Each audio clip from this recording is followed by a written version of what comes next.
Hey everybody, welcome back to the program. Today I'm doing something a little different, and it's a video I've been meaning to make for a very long time, and now I'm finally getting to it, and this is Who Copied Who. So if you've been a vinyl collector for a long time, or even for a little bit, you start to notice covers that look similar. Now, I'm going to show this as an example, but you can see here Elvis Presley, London Calling, right? But this is what I consider a tribute cover. Like, this is mimicking an older album in order to make a statement, to pay tribute, to sort of like, put a spin on it, right? And you'll see this quite often. This is the more common sort of reference that you'll see where album covers look similar. But what I want to talk about are album covers that are obviously copying the other album. Maybe it's a popular album, and it's one of those things like the store brand version of it, right? Some cases are literally quite that, and I can't wait to show you. But yeah, that's what I'm kind of talking about. So it's just easier if I show you. Now, these first two, I'm going to start with Bob Dylan's Greatest Hits and Johnny Cash at San Quentin. This could be the case of this was just popular design at the time, coincidence, you know what I mean? But as it turns out, this album came out in March of '67. This one came out in June of '69. Obviously, they took some inspiration from this cover. But yeah, it is interesting. I mean, they're both artists are sort of, they're sort of in profile, although I think Bob here he's a little bit turned towards the light, whereas Johnny is very much in profile. I mean, you could almost just put that right there, and it's a giant head on top of a small body. And then on the back of both albums, you can kind of see how they are very different, despite the front covers being similar. So that's what I'm talking about, man. And so that's just the first one. I got several to go through here, and I just wanted to share this with you because this is the stuff that I find fascinating as a record collector. And you just go through bins and bins, and certain covers will just trigger memories for you. Or it's like, don't I have this record? And it turns out I don't. And that is a very interesting case. We're going to keep going here. All right, so these next two records are jazz records. So you can kind of see where I'm going with this. Sort of like within the same genre, records tend to mimic themselves, and it could just be like a genre-specific coincidence. And this, I think, is another coincidence, but here we have a record from May of '71, and this one, June of '72. So about a year apart, but look how strikingly similar these two records are. Here you have the artist name and the title of the album. Here there is no artist name because that is his last name. It's also the title of the album. On the back there, very different. But I just remember I was going through my collection, and this was one of those cases where I didn't even realize both of these records look so similar until I was categorizing all my records. I was like, wait a minute, I thought I already put this one away. I was like, nope. I just have two different albums like that. Now, these next two albums really spurred me to explore more records that are mimicking other albums. And that's because both of these albums came out in 1955. They're literally titled the same thing, and they each feature a woman with a pet. In this case, it's a cat, and in this album, it's a dog. Like, that can't be coincidence. Like, unfortunately, because these albums are from artists that, I'm just going to be honest, no one really cares about these days. So there's not a lot of info of when exactly these came out, and honestly, I didn't do much research. I just was looking up Wikipedia, so I only really have the years. But you can tell that one definitely inspired the other, and they're both in relatively the same genre, easy listening, I would say. And I came across these. This is one of those cases where I bought one and then I bought the other, and as I was putting it in the collection in the right genre, I realized, holy cow, these are so very similar. The back, par for the course of this era of albums, pretty similar. And I'm sure a lot of you have similar stories with records that look similar. But yeah, I just find it hilarious how blatant this is, but we're about to get even more blatant with these next two records. Okay, so we have A Date with the Everly Brothers coming out in October of 1960, and it's got the hit song Kathy's Clown. And then in May of 1961, we have Rick is 21. And of course, that's Ricky Nelson, obviously both going towards the teeny bopper crowd. And this I think was the second pair of records that caught my eye as I was, categorizing my records. And I don't remember which one was first, but just like blatant copying here. Gold, photo of the artist in a gold picture frame and a picture of that on the cover.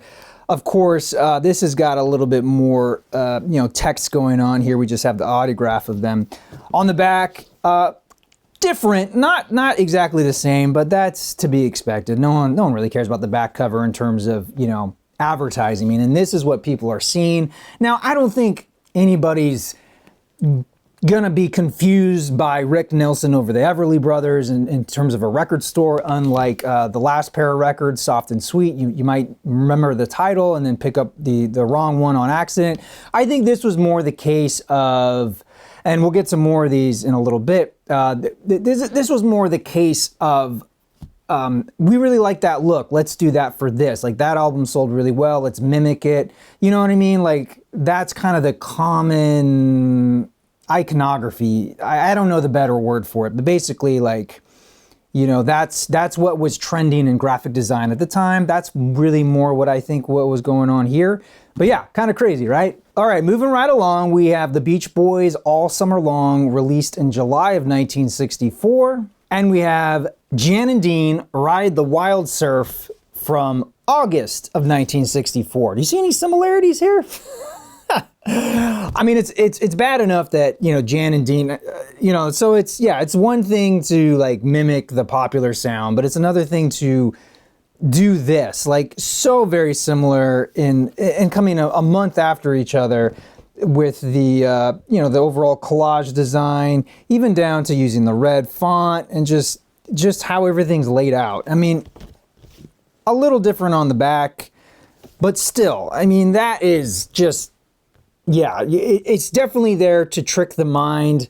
I think most customers, most record buyers were pretty aware of the differences, but it could be the case of, like, grandma's buying a surf record for grandson Billy or whatever, and she just picks this one up because, like, oh yeah, it's got surfing on it. I don't know. I'm just speculating here, everybody. But yeah, I just think that is too close for a coincidence. All right, so these last pair of records, I think, is just blatant copycatting. You know what I mean? So first up, we have the classic Marty Robbins Gunfighter Ballads and Trail Songs, right? Everyone's seen this record, I think, by now.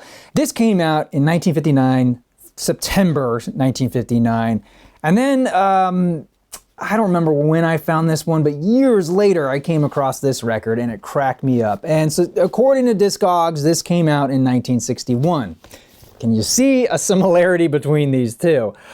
Truth be told, I actually have not listened to this album, but it's on Crown. And if you know anything about Crown, for the most part, they kind of specialized in stuff like this, like either like mimicking, in this case, mimicking a very popular album with another artist, a lesser known artist in a similar vein, or they would do, they would somehow get the rights to like older songs from a famous artist that, they would fill like one half of the record with those songs and another half would be some no-name band. So they were sort of a low budget label, and you can tell on the back here, instead of anything about the artist, it's literally an advertisement for the rest of the catalog, or not the rest of, but more of their catalog.